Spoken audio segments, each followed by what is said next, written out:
सोधी ना कजरवा नई हरवा जाई बिना पिया बिन सोधी ना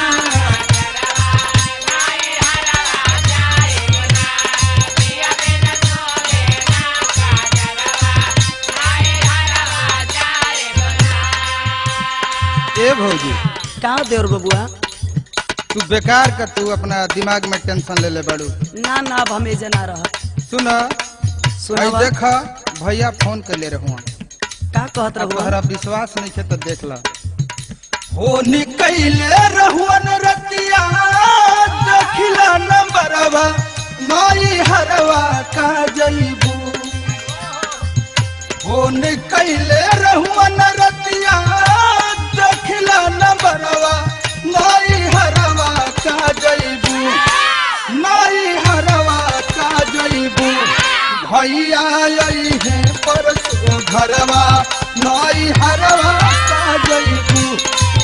हम जाना तनी तू झूठा हो हमरा के बहकावत ना ना नंबर तू देख ला पहले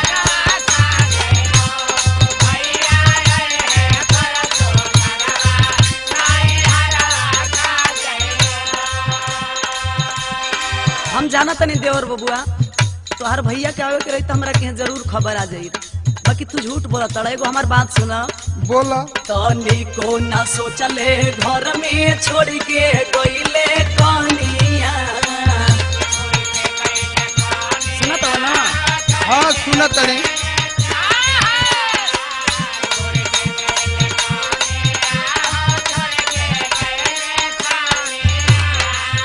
माटी में मिलाई दिहले सोना यस जवानिया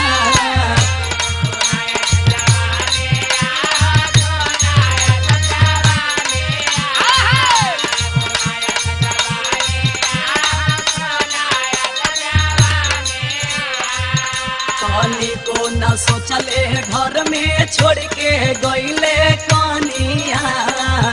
माटी में मिलाई दिहले सोना अस जवानिया तेल बिना सूखे लागल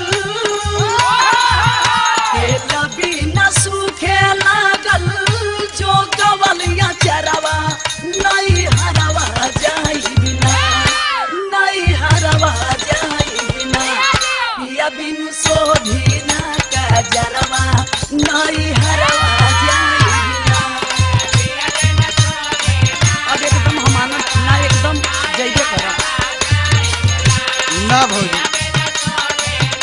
तू चल जेबू तो हमहन के सेवा करे सुना सुनावा तो तू बेकार का अपना तड़ू तनी ये देवरनों पर ध्यान दो देवरन का बात भी सुना तू कुछ अपने खाली पिया पिया वाली रटले बड़ू जब हम सत्य बात कहत नहीं तो तू मनते नहीं खूब पूरा परिवार के भौजी ऊन पर बोझ बा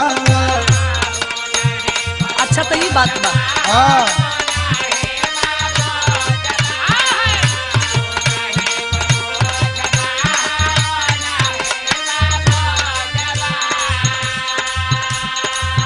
देखते बालू घर के खर्चा 2000 अब रोज बा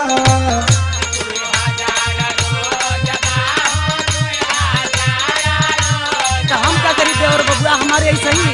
उम्र बीत जाई नहीं हम ना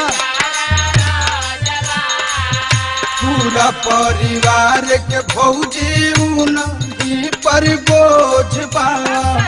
देखते बालू घर के खर्चा 2000 अब रोज बा रुपया न रही कैसे पढ़ी देवरवा नहीं हरवा का जईबू रुपया न रही कैसे पढ़ी देवरवा नहीं हरवा का जईबू भैया आई है परसों घरवा नहीं हरवा का जईबू ओ बुझाई गई मैं परिवार के मिली भगत बा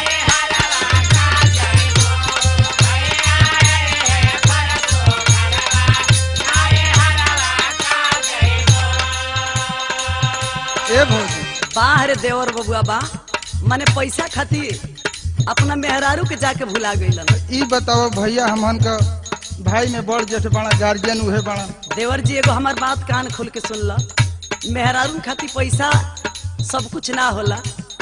ओकर मांगी के सिंदूर ही सब कुछ होला मेहरारू खातिर। ठीक कहा तरू भौजी, एकदम ठीक कहा तरू। अच्छा एगो हमार बात सुन ला, अभी तू लइका बड़ा, तोरा बोला। नइखे समझ में आवत। सुना हम का चाहतनी।